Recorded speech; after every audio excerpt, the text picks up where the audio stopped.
ও আমার ফেরেশতারা শুনো, এই যে তাকায় দেখো আমার পয়গম্বর আইয়ুব আলাইহিস সালাতু ওয়াস সালাম, আমি আল্লাহ তারে রাজত্ব দিলাম, আমি আল্লাহ তারে তো সম্পত্তি দিলাম, আমি আল্লাহ তারে সন্তান দিলাম, আমি আল্লাহ তাআলা তারে স্ত্রী দিলাম।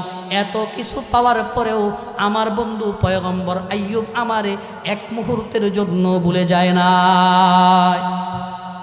আল্লাহ তাআলা ফেরেশতাদেরকে এই কথা বলার পর এই কথাটা শয়তান শুনে ফেলছে। মিস্টার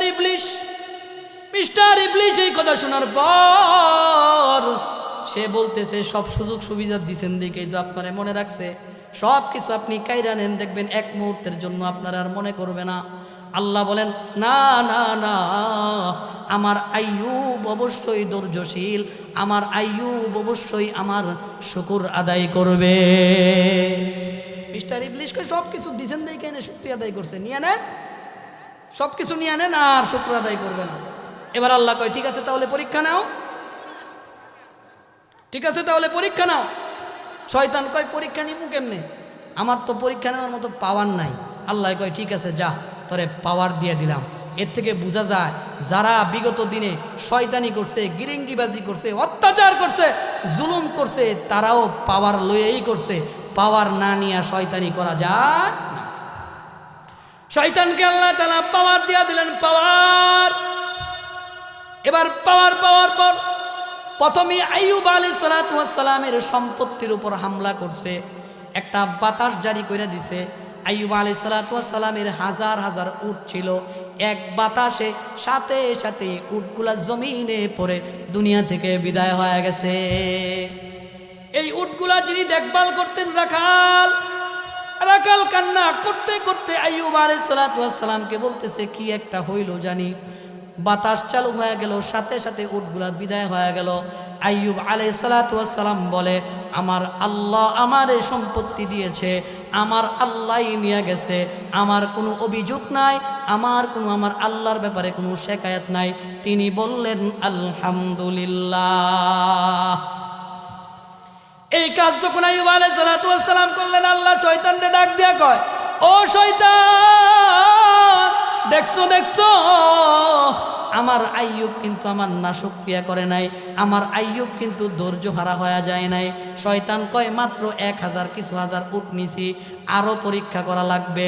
আল্লাহ কয়, ঠিক আছে, আরো পরীক্ষা করো। এবার আইয়ুব আলাইহিস সালাতু ওয়াস সালামের অনেকগুলো দুম্বা ছিল, হাজার হাজার লাখ লাখ। শয়তান বাতাস চালু করে দিছে, সমস্ত দুম্বাগুলো দুনিয়াতে বিদায় হয়ে গেছে। রাখাল কান্না করতে করতে আইসা বলে, ওগো পয়গম্বর, যা দুম্বা ছিল সব কিছু দুম্বা দুনিয়া থেকে বিদায় হয়ে গেছে। আইয়ুব আলাইহিস সালাতু ওয়াস সালাম কয়, আমার আল্লাহ আমারে দিছে, আমার আল্লাহ আমারে আমানত দিছিল, আমার আল্লাহ আমার সম্পত্তি নিয়ে গেছে, আমার কোনো অভিযোগ নাই, আমার কোনো শিকায়াত নাই। তিনি ওইখানেও বললেন আলহামদুলিল্লাহ।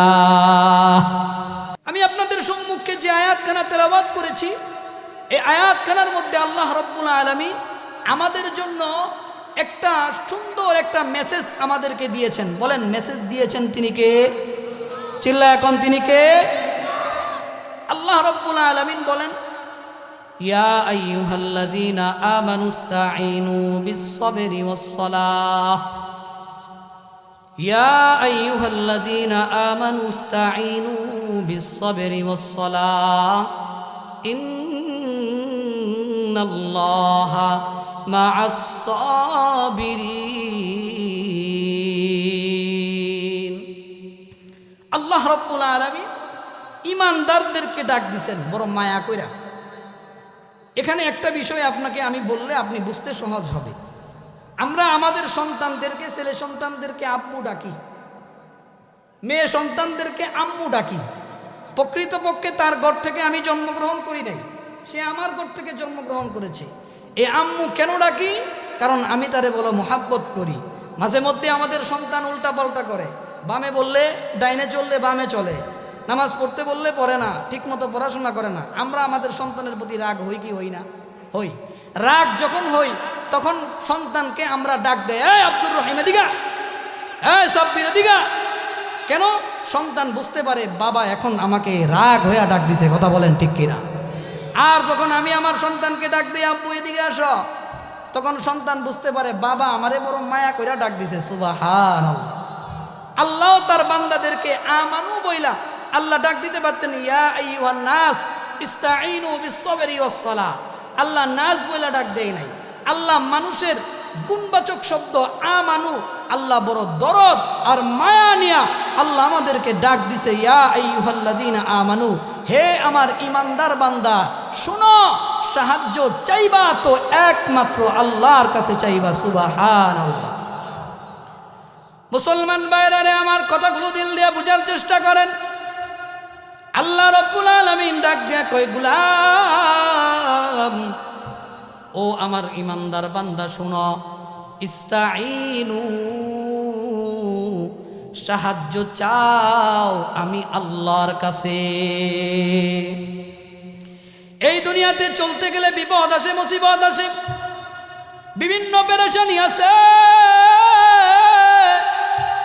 মানুষগুলো দুনিয়াতে বসবাস করে, কখনো টাকার অভাব, কখনো শান্তির অভাব, কখনো ব্যবসার মধ্যে লস, কখনো নিজের স্ত্রী কথা শুনে না, কখনো পাড়া প্রতিবেশী মানুষকে ক্ষতি করে। মানুষের দুনিয়াতে চলার ক্ষেত্রে বিপদ আছে, মুসিবত আছে। আল্লাহ রাব্বুল আলামিন বলেন, গোলাম মুসিবতে যখন পড়বা তো সাহায্য চাইবা আমি আল্লাহর কাছে। এবার চিল্লায় কন, সাহায্য চাইবো তো কার কাছে? আমরা যদি আমাদের রবকে ডেকে বলি, আল্লাহ আপনার কাছে আমি সাহায্য চাইবো, তো চাইবো কিভাবে? আল্লাহ রাব্বুল আলামিন ডাক দিয়া কয়, গোলাম সাহায্য চাইবা তো আমি আল্লাহর কাছে সাহায্য চাইবা। দুনিয়ার মানুষের কাছে সাহায্য চাওয়া বড় কঠিন। এবার বাবা চিল্লায় বলেন না, চেয়ারম্যানের কাছে যাওয়া যত সহজ, এমপির কাছে বুঝি এত সহজ? কথা কয় না? চেয়ারম্যানের সাথে যাওয়া দেখা করা যত সহজ, এমপির সাথে তত সহজ। এমপির সাথে দেখা করা যত সহজ, এমপির সাথে তত সহজ। দুনিয়ার মানুষ থেকে যদি আপনি আমি চাই, দুনিয়ার মানুষের চাওয়ার জন্য দুনিয়ার মানুষের কাছে বিভিন্ন পথ আছে। আপনি যদি রাষ্ট্রীয়ভাবে সহযোগিতা চান, কিছু পথ আছে, কিছু ফর্মুলা আছে। এই ফর্মুলা যদি অবলম্বন করতে পারেন, তাও একদিনে পাইবেন না, 2 দিনেও পাইবেন না, 1 সপ্তাহও পাইবেন না। মাস কি মাস চলে যায়, তারপরে সরকার আপনাকে সাহায্য করে। অর্থাৎ বোঝা গেল, দুনিয়ার মানুষ থেকে যদি আপনি আমি সাহায্য গ্রহণ করতে চাই, দুনিয়ার মানুষ থেকে যদি আপনি আমি ফায়দা নিতে চাই, এটা আপনার আমার জন্য বড় কঠিন। আর আল্লাহর কাছ থেকে সাহায্য নেওয়া কঠিন না সহজ? বলেন, কঠিন না সহজ? কয়বার? দুনিয়ার মানুষের কাছে একবার যাইবেন, দিবে। 2 বার যাবেন, তাও দিবে। 3য় বার যখন আপনি যাবেন, আপনাকে ঘাত দর করে তাড়িয়ে দিবে। আর বলবে, একবার তোমায় করছি, একবার টাকা দিছি, আবার আসছো কেন? 2 নাম্বার বারও টাকা দিবে, কিন্তু কথা শোনায় দিবে। 3 নাম্বারের বার আর আপনারে আমারে টাকা দিবে না। অথচ আল্লাহ রাব্বুল আলামিন বলেন, গোলাম 1 বার না, 2 বার না, 3 বার না, যতদিন মনে চায়, যতক্ষণ মনে চায়, যতবার মনে চায়, আমি আল্লাহর কাছে চাও, আমি আল্লাহ তোমারে পরিপূর্ণ দিয়া দিব। সুবহানাল্লাহ। এবার মুসলমান চিল্লায় কও, সাহায্য চাইব তো কার কাছে? এই যে দুনিয়াতে আমরা মুসিবতে পড়ি, বিপদে পড়ি, এটা কি আল্লাহ আমাদেরকে দেয়?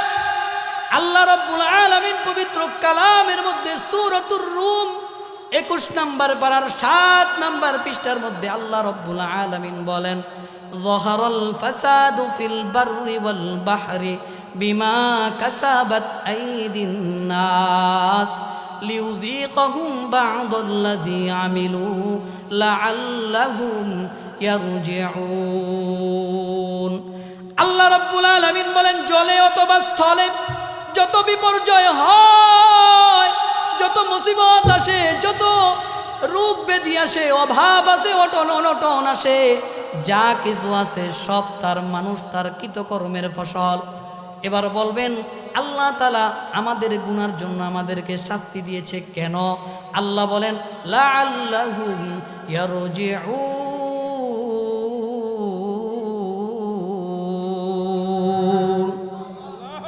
আল্লাহ রাব্বুল আলামিন বলেন গোলাম, আমি আল্লাহ তাআলা তোরে অপরাধের কারণে শাস্তি দিলাম কেন জানো? লাআল্লাহুম ইয়ারজিউন, যেন তুমি আমার পথে ফিরে আসতে পারো, আমি আল্লাহকে তুমি চিনতে পারো। কারণ মুসিবতে পড়লেই বান্দা আল্লাহর কথা স্মরণ করে। কথা বলেন ঠিক কিনা? কিছুদিন পূর্বে ফেনীতে মাহফিল ছিল। এর আগেও আমি অনেক ঘটনা শুনেছি এবং দেখেছি। বরিশাল যেই মানুষগুলো যায় সদরঘাট, ঢাকা সদরঘাট থেকে লঞ্চে উঠতে হয়। লঞ্চটা যখন গভীর সমুদ্রে চলে যায়, সমুদ্রে যাওয়ার পরে যখন নদীর অবস্থা স্বাভাবিক না থাকে, উত্তম তরঙ্গমালা তৈরি করে, ডানে বামে পিছনে সামনে থেকে যখন ঢেউ আসা শুরু করে, লঞ্চটা কন্ট্রোল হারাইতে থাকে, এমনকি কন্ট্রোলহীন হয়ে যায়। তখনও আমিও দেখছি মুসলমানেরাও বলে আল্লাহ, হিন্দুরাও বলে আল্লাহ। কথা কন ঠিক কিনা? কেন? বিপদে পড়ছে। বিপদে পড়লে মানুষ ডাকে কারে? কথা কয় না, কারে ডাকে? এই যে কিছুদিন পূর্বে আপনার এলাকায় আমার এলাকায় ভূমিকম্প হয়েছে, আপনাদের এলাকায় মনে হয় না? লারা দিছে। কেমন লারা দিছে? এমন লারা, এমন লারা, 7 তলা 6 তলায় যারা ছিল দৌড়ায় তাড়াতাড়ি জমিয়ে নামছে। এমনও ঘটনা ঘটছে যে একটা মানুষ ভূমিকম্প যখন শুরু হয়ে গেছে 10টার পরে 2 তলা থেকে লাফ দিয়া জমিনে পড়া হাড্ডি গুড্ডি সব ভেঙে গেছে। ওই ভূমিকম্প যখন হয়ে গেছে তখন মানুষ ডাকছে, বলেন কারে? এই কারণে বিপদে পড়লে মানুষ আল্লাহর ডাকে। আল্লাহও জানে মানুষকে আমি আল্লাহ শান্তি দেই, সম্পত্তি দেই, ক্ষমতা দেই, পাওয়ার দেই, সব কিছু পাইয়া মানুষ আমারে ভুলে যায়। কিন্তু ওই সময় যখন মুসিবত আসে আল্লাহরে মানুষ স্মরণ করে। এই যে মুসিবত আছে, যা কিছু আছে, সব কিছু আমাদের নিজের হাতের কামাই। আল্লাহ রাব্বুল আলামিন বলেন ওয়ামা আসাবাকুম মিন মুসিবাতিন ফাবিমা কাসাবাত আইদিকুম ওয়া ইয়াফু আন কাসীর।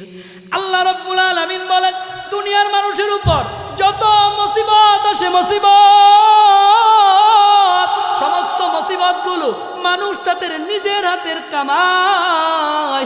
আমি আল্লাহ তাআলা তাদের গুনাহের জন্য তাদেরকে শাস্তি দেই, পরিপূর্ণ শাস্তি দেই না। ওয়া ইয়াফু আন কাসীর, বেশিরভাগ গুনাহ আমি আল্লাহ তাদেরকে মাফ করে দেই। সুবহানাল্লাহ। আল্লাহ যে বলছে ইস্তাইনু, সাহায্য চাও আমি আল্লাহর কাছে।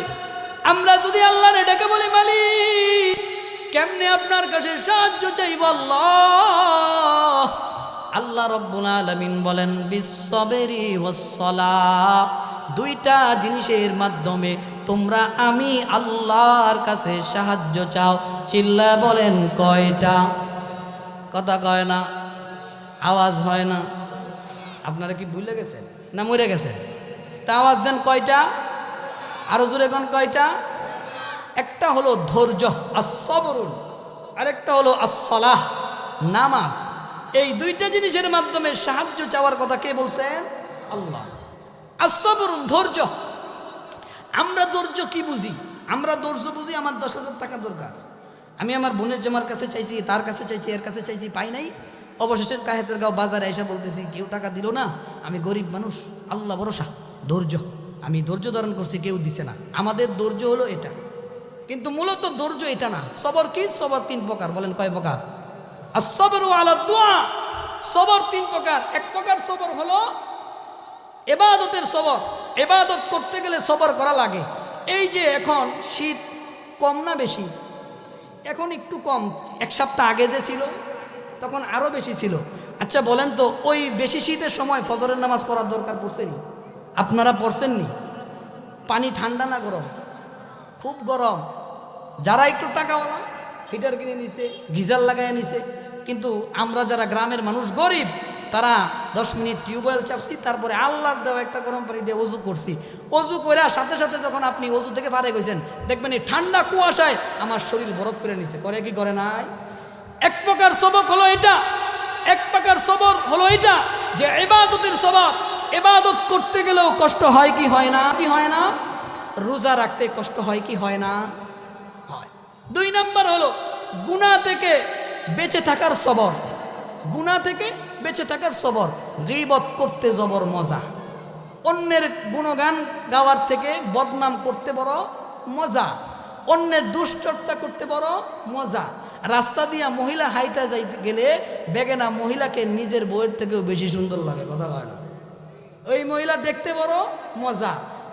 আল্লাহ তাআলা বলেন, এই সময়ও যদি কেউ ধৈর্য দান করে, যেটা দেখা আমার জন্য জায়েজ না আমি দেখব না, যেটা খাওয়া আমার জন্য জায়েজ না আমি খাবো না, এই বিষয়টা নিয়ত করলে তার কষ্ট হয় কি হয় না? এটা হলো 2 নাম্বার সবর। আর আমরা সবর কি বুঝি? আমরা সবর বুঝি কষ্ট, অভাব আসলে সবর করতে হবে। 3 নাম্বার হলো কষ্ট মুসিবত আসলে একমাত্র লিওয়াজহিল্লাহি তাআলা, আল্লাহর দিকে তাকায়া সবর করতে হয়। কথা বলেন ঠিক কিনা? তাহলে 1 নাম্বার হলো সবরুন, ধৈর্য ধারণ করা। মুসলমান, আজকের আমার সমাজের মানুষগুলো ধৈর্য হারা হয়ে গেছে। আমার সমাজের মানুষগুলো এতই ধৈর্য হারা, এতই ধৈর্য হারা। আমার সমাজের মুসল্লিদের মধ্যেও ধৈর্য নাই, আমার সমাজের মানুষের মধ্যেও ধৈর্য নাই, মুসলমানদের মধ্যেও ধৈর্য নাই, ইমানদারের মধ্যেও ধৈর্য নাই। থাকলেও যেমন থাকা দরকার তেমন নাই। আজকে যদি আমার গৃহপালিত পশুটা মারা যায়, ওই মানুষটা ডাক দিয়া কয় আমি নামাজ পড়ি, রোজা রাখি, হালাল হারাম বেঁচে খাই, অথচ এলাকার মধ্যে নামাজ পড়ে না, ঘুষ খায়, সুদ খায়, মানুষের সাথে অন্যায় আচরণ করে, তার কোনো কষ্ট নাই, তার গরু মরে না, ব্যবসার মধ্যে লাভ আর লাভ। আর আমি নামাজ করি, সমস্ত খারাপ কাজ থেকে ফারেক থাকি, আল্লাহ সমস্ত মুসিবত আমারই দিছে, আল্লাহ আমারে সারা বুঝি আর কাউরে পায় নাই। চিল্লা এখন নাউজুবিল্লাহ। এমন অভিযোগ আল্লাহর কাছে করে কি করে না? এমন অনেক মুসলমান আছে, আল্লাহ তাআলা যদি তাদেরকে মুসিবত দিয়া পরীক্ষা করে, বিপদ দিয়ে আল্লাহ কখনো পরীক্ষা করে, অভাব দিয়ে আল্লাহ কখনো পরীক্ষা করে, সম্পত্তি দিয়া কখনো আল্লাহ পরীক্ষা করে, সন্তান দিয়া কখনো আল্লাহ পরীক্ষা করে, সন্তান না দিয়া কখনো আল্লাহ পরীক্ষা করে। সব কিছুর উপর পরীক্ষা যিনি করেন, চিল্লায় বলেন তিনি কে? আল্লাহ রাব্বুল আলামিন প্রত্যেকটা মুমিন বান্দার পরীক্ষা নেবে। প্রত্যেকটা মুমিন বান্দা পরীক্ষা ছাড়া জান্নাতে যেতে পারবে না। শুধু মানুষ বান্দা না, উম্মত না, এমনকি আল্লাহ রাব্বুল আলামিন পয়গম্বরদের পরীক্ষাও নিয়েছেন। আল্লাহর পয়গম্বর হযরতে আইয়ুব আলাইহিস সালাতু ওয়াস সালাম, আল্লাহর মনোনীত নবী, আল্লাহ রাব্বুল আলামিন একদিন আসমানের মধ্যে ফেরেশতাদেরকে ডেকে বলতেছে, ও আমার ফেরেশতারা শুনো, এই যে তাকায় দেখো আমার পয়গম্বর আইয়ুব আলাইহিস সালাতু ওয়াস সালাম, আমি আল্লাহ তারে রাজত্ব দিলাম, আমি আল্লাহ তারে সম্পত্তি দিলাম, আমি আল্লাহ তারে সন্তান দিলাম, আমি আল্লাহ তাআলা তারে স্ত্রী দিলাম। এত কিছু পাওয়ার পরেও আমার বন্ধু পয়গম্বর আইয়ুব আমারে এক মুহূর্তের জন্য ভুলে যায় না। আল্লাহ তাআলা ফেরেশতাদেরকে এই কথা বলার পর, এই কথাটা শয়তান শুনে ফেলছে। মিস্টার ইবলিশ এই কথা শোনার পর সে বলতেছে, সব সুযোগ সুবিধা দিচ্ছেন দেখেই তো আপনারা মনে রাখছে, সব কিছু আপনি কাইরা নেন, দেখবেন এক মুহূর্তের জন্য আপনারা আর মনে করবে না। আল্লাহ বলেন, না না না, আমার আইয়ুব অবশ্যই ধৈর্যশীল, আমার আইয়ুব অবশ্যই আমার শুকর আদায় করবে। মিস্টার ইবলিশকে সব কিছু দিচ্ছেন দেখে এনে শুকরিয়া আদায় করছে, নিয়ে নেন, সব কিছু নিয়ে নেন আর শুকর আদায় করবে না। এবার আল্লাহ কয়, ঠিক আছে তাহলে পরীক্ষা নাও, ঠিক আছে তাহলে পরীক্ষা নাও। শয়তান কয়, পরীক্ষা নিমু কেমনে? আমার তো পরীক্ষা নেওয়ার মতো পাওয়ার নাই। আল্লাহ কয়, ঠিক আছে যা, তোরে পাওয়ার দিয়ে দিলাম। এর থেকে বোঝা যায় যারা বিগত দিনে শয়তানি করছে, গিরিঙ্গিবাজি করছে, অত্যাচার করছে, জুলুম করছে, তারাও পাওয়ার লয়েই করছে। পাওয়ার না নিয়ে শয়তানি করা যায় না। শয়তানকে আল্লাহ তাআলা পাওয়ার দিয়া দিলেন, পাওয়ার। এবার পাওয়ার পাওয়ার পর প্রথমে আইয়ুব আলাইহিস সালাতু ওয়াস সালামের সম্পত্তির উপর হামলা করছে, একটা বাতাস জারি করে দিছে। আইয়ুব আলাইহিস সালাতু ওয়াস সালামের হাজার হাজার উট ছিল, এক বাতাসে সাথে সাথে উটগুলা জমিনে পড়ে দুনিয়া থেকে বিদায় হয়ে গেছে। এই উটগুলা যিনি দেখভাল করতেন রাখাল, রাখাল কান্না করতে করতে আইয়ুব আলাইহিস সালাতু ওয়াস সালামকে বলতেছে, কি একটা হইল জানি, বাতাস চালু হয়ে গেল, সাথে সাথে উটগুলা বিদায় হয়ে গেল। আইয়ুব আলাইহিস সালাতু ওয়াস সালাম বলে, আমার আল্লাহ আমার এই সম্পত্তি দিয়েছে, আমার আল্লাহই নিয়ে গেছে, আমার কোনো অভিযোগ নাই, আমার আল্লাহর ব্যাপারে কোনো শিকায়াত নাই। তিনি বললেন আলহামদুলিল্লাহ। এই কাজ যখন আইয়ুব আলাইহিস সালাতু ওয়াস সালাম করলেন, আল্লাহ শয়তানকে ডাক দিয়া কয়, ও শয়তান, দেখছো আমার আইয়ুব কিন্তু আমার নাশুকরিয়া করে নাই, আমার আইয়ুব কিন্তু ধৈর্য হারা হয়ে যায় নাই। শয়তান কয়, মাত্র 1000 কিছু হাজার উট নিছি, আরো পরীক্ষা করা লাগবে। আল্লাহ কয়, ঠিক আছে, আরো পরীক্ষা করো। এবার আইয়ুব আলাইহিস সালাতু ওয়াস সালামের অনেকগুলো দুম্বা ছিল, হাজার হাজার লাখ লাখ। শয়তান বাতাস চালু করে দিছে, সমস্ত দুম্বাগুলো দুনিয়াতে বিদায় হয়ে গেছে। রাখাল কান্না করতে করতে আইসা বলে, ওগো পয়গম্বর, যা দুম্বা ছিল সব কিছু দুম্বা দুনিয়া থেকে বিদায় হয়ে গেছে। আইয়ুব আলাইহিস সালাতু ওয়াস সালাম কয়, আমার আল্লাহ আমারে দিছে, আমার আল্লাহ আমারে আমানত দিছিল, আমার আল্লাহ আমার সম্পত্তি নিয়ে গেছে, আমার কোনো অভিযোগ নাই, আমার কোনো শিকায়াত নাই। তিনি ওইখানেও বললেন আলহামদুলিল্লাহ। প্রথমে উট সবগুলো মেরে ফেলছে, এবার সব দুম্বা মেরে ফেলছে। পরবর্তীতে শয়তান পোকার মাধ্যমে আইয়ুব আলাইহিস সালাতু ওয়াস সালামের যত সম্পত্তি ছিল সমস্ত সম্পত্তির ফসল ধ্বংস করে দিছে। সমস্ত সম্পত্তি ফসল যখন ধ্বংস হয়ে গেছে, মানুষগুলো আইয়ুব আলাইহিস সালাতু ওয়াস সালামের কাছে এসে বলে, পয়গম্বর আইয়ুব, সব কিছু তো ধ্বংস হয়ে গেছে। আইয়ুব আলাইহিস সালাতু ওয়াস সালাম কয়, আমার আল্লাহ আমারে দিছে, আমার আল্লাহ আমার জন্য নিয়ে নিছে, ওনার কাছে নিয়ে নিছে, ফিরে নিয়ে নিছে। আইয়ুব আলাইহিস সালাতু ওয়াস সালাম বুঝতে পারলেন, আমার আল্লাহ আমারে ধৈর্যের পরীক্ষা নিতেছে, ধৈর্যের পরীক্ষা নিতেছে। আইয়ুব আলাইহিস সালাতু ওয়াস সালাম ওনার উম্মতদেরকে ডেকে বলেন, উম্মত শোনো, যেই পরিমাণ সম্পদ এখনো বাইতুল মাল গোডাউনের মধ্যে আছে, এর দ্বারা আরো 1-2 বছর আমরা চলতে পারবো, আগামী সিজনে আবার ফসল উৎপাদন করব। এই কথাটাও শয়তান মিয়া শুইনা লাইছে। শয়তান মিয়া শুইনা এবার গোডাউনের মধ্যে গিয়া দিছে আগুন লাগায়া। ওইদিকে আইয়ুব আলাইহিস সালাতু ওয়াস সালামের ছেলে সন্তান ছিল 14 জন। বলেন কয়জন? বিবি ছিল 4 জন। আইয়ুব আলাইহিস সালাতু ওয়াস সালামের সন্তানের একটা ঘরের মধ্যে বসা ছিল। শয়তান এমন জোরে এক থাপ্পড় মারছে, সবগুলা জাগার মধ্যেই দুনিয়া বিদায় হয়ে গেছে। একবার চিন্তা করে দেখো, আপনার আর আমার সন্তান যদি একজন দুনিয়া থেকে বিদায় হয়ে যায়, কি পরিমাণ কান্না আর কি পরিমাণ আল্লাহরে গালিগালা শুরু করে দেয়। এমন মুসলমান দুনিয়াতে আছে না নাই? চিল্লায় কোন আছে না নাই? তাহলে 14 জন, ওইদিকে সম্পদ শেষ। শয়তান দেখলো আইয়ুব রে কোনোদিন না শুকরিয়া বানাইতে পারলাম না। শয়তান বলল, ঠিক আছে, এবার জানের উপর দিলাম, এবার মালের উপর চলে গেল, এবার জানের উপর আক্রমণ করমু। আইয়ুব আলাইহিস সালাতু ওয়াস সালামের উপর এমন একটা বিষাক্ত ফু দিয়া দিল, যেই ফু দেওয়ার কারণে ওনার শরীর থেকে বসন্ত বের হওয়া শুরু করে দিল। পুত জমা হইতেছে, জমা হইতে হইতে এক সময় জায়গাটা পচা শুরু করছে। পচা শুরু করার পর ওই জায়গায় কিরা হয়েছে, দুর্গন্ধ হয়েছে। আইয়ুব আলাইহিস সালাতু ওয়াস সালামের 4 জন স্ত্রী ছিল। যাইতে যাইতে 1 জন, 2 জন, 3 জন তার থেকে বিদায় হয়ে গেছে। এলাকার মানুষ আইয়ুব আলাইহিস সালাতু ওয়াস সালামের দুর্গন্ধে টিকতে পারে না। আইয়ুব আলাইহিস সালাতু ওয়াস সালাম চিন্তা করলো, আমার দুর্গন্ধ দিয়ে মানুষকে কষ্ট দেওয়ার কোনো কারণ নাই। তিনি 1 জন স্ত্রী সহ জঙ্গলের মধ্যে চলে গেছে। ওনার সাথে যে স্ত্রীটা ছিল তার নাম ছিল বিবি রহিমা। তিনি ছিলেন ইউসুফ আলাইহিস সালাতু ওয়াস সালামের ছেলের ঘরের নাতি, ছেলের ঘরের মেয়ে, অর্থাৎ ইউসুফ আলাইহিস সালাতু ওয়াস সালামের নাতি ছিলেন ওই বিবি হালিমা। বিবি হালিমা আইয়ুব আলাইহিস সালাতু ওয়াস সালামের সাথে জঙ্গলে চলে গেছে।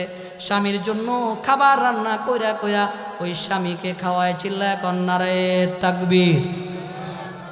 তাহলে কি বলতেছিলাম, আইয়ুব আলাইহিস সালাম অসুস্থ হয়ে গেছে, সমস্ত শরীর পোকা হয়ে গেছে, শরীরের বেশিরভাগ অংশ পচে গেছে, দুর্গন্ধ হয়ে গেছে। সমস্ত শরীর যখন দুর্গন্ধে যুক্ত, এবার একটা দিন তিনি দেখলেন তার জিহ্বা পর্যন্ত পোকা চলে গেছে। জিহ্বা পর্যন্ত যখন পোকা চলে গেছে, আইয়ুব আলাইহিস সালাম আসমানের দিকে একটা ডাক দিয়ে দিছে।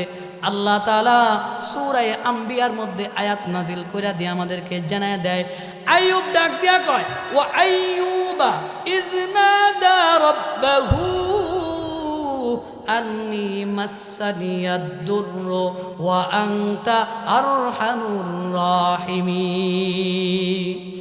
আইয়ুব আলাইহিস সালাম আল্লাহ রে ডাক দিয়া কয়, মালিক আন্নী মাসসানিয়াদ দুররু, আয় আল্লাহ আমি অসুস্থ হয়ে গেছি, দুর্বল হয়ে গেছি। ও আনতা আরহামুর রাহিমিন, এবং আপনি হলেন দয়াবান, আপনি হলেন ক্ষমাশীল, আপনি হলেন সুস্থকারী। আয় আল্লাহ এতদিন পোকা ছিল আমার হাতে পায়ে অন্য শরীরে, এখন পোকা চলে আসছে জিহ্বা। ওগো মালিক, আমি এই জিহ্বাটা আপনারে, এই জিহ্বা দ্বারা আমি আপনারে ডাকছি। এতদিন আমার বিভিন্ন জায়গায় পচন হয়ে গেছে আল্লাহ, আমি কোনোদিন আপনার ব্যাপারে শিকায়াত করি নাই। ওগো আল্লাহ এখন পোকা আমার জিহ্বায় চলে আসছে, ওগো মালিক আপনি আমার প্রতি রহম করেন, আমারে আল্লাহ আল্লাহ ডাকার জন্য জিহ্বাটা সুস্থ রাখেন। আল্লাহ রাব্বুল আলামিন কয়, আইয়ুব যখন আমারে ডাক দিছে, ফাস্তাজাবনা লাহু ফাকাশাফনা মা বিহি মিন দুররি ওয়া আতাইনাহু আহলাহু ওয়া মিসলাহুম মাআহুম রাহমাতাম মিন ইনদিনা। আইয়ুব আলাইহিস সালাম যখন আমি আল্লাহরে ডাক দিছে, আমি আল্লাহ আইয়ুবের ডাকে সাড়া দিছি। সুবহানাল্লাহ। আইয়ুব আলাইহিস সালাম রে আল্লাহ ডেকে কয়, ও আইয়ুব, ওই যে তাকায় দেখো ঝর্ণা, ওই ঝর্ণার মধ্যে ডুব দাও, ঝর্ণার মধ্যে তুমি গোসল করো। আইয়ুব আলাইহিস সালাম যখন গোসল করলেন, আইয়ুব আলাইহিস সালামের পুরা শরীর সুস্থ হয়ে গেল। আগর থেকেও যুবক টকটকা যুবক হইয়া আইয়ুব আলাইহিস সালাম দাঁড়ায় গেলেন। সুবহানাল্লাহ। মুসলমান চিল্লায় বলো, নবীর দরজর পরীক্ষা যারা নিয়েছে ওনার নাম কি? শুধু আইয়ুব আলাইহিস সালামের পরীক্ষা আল্লাহ নেয় তাই নয়, আল্লাহ বলেন আমি ইসমাঈল আলাইহিস সালামের পরীক্ষাও নিছি, ইদ্রিস আলাইহিস সালামের পরীক্ষাও নিছি, আমি আল্লাহ তাআলা জাকারিয়া আলাইহিস সালামের পরীক্ষাও নিছি।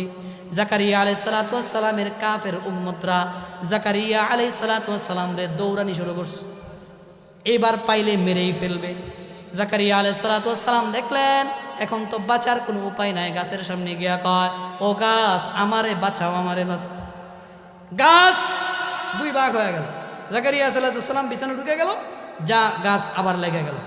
এবার উম্মত আয়েশা খুঁজে জাকারিয়া কই গেল, জাকারিয়া কই গেল। মিস্টার ইবলিস, ওই যে মিস্টার ইবলিস সুন্দর ভদ্র মানুষের রূপ নিয়ে কয়, তোমরা তো জাকারিয়ারে খুঁজো, জাকারিয়া এই গাছের মধ্যে পলাইছে। এখন আমি যদি আপনারে কই এই গাছের মধ্যে একজন পলাইছে, আপনি বিশ্বাস করবেন? আপনি কইবেন হুজুরের মাথা বুঝি গেছে, তাই না? শয়তান বলতেছে এই দেখো এই গাছের মধ্যে জাকারিয়া। এখন তারা তো বিশ্বাস করে না, শয়তান খুঁজে খুঁজে দেখে, হঠাৎ করে দেখে পাঞ্জাবির এক কোনা, ওই যে গাছ লিফটের দরজার মধ্যে লাগছিল, পাঞ্জাবির এক কোনা, ওই হালকা কোনা বাইরে বের হয়ে রয়েছে। শয়তান কই এই দেখো জাকারিয়ার পাঞ্জাবি দেখা যায়, জাকারিয়া এটার মধ্যে।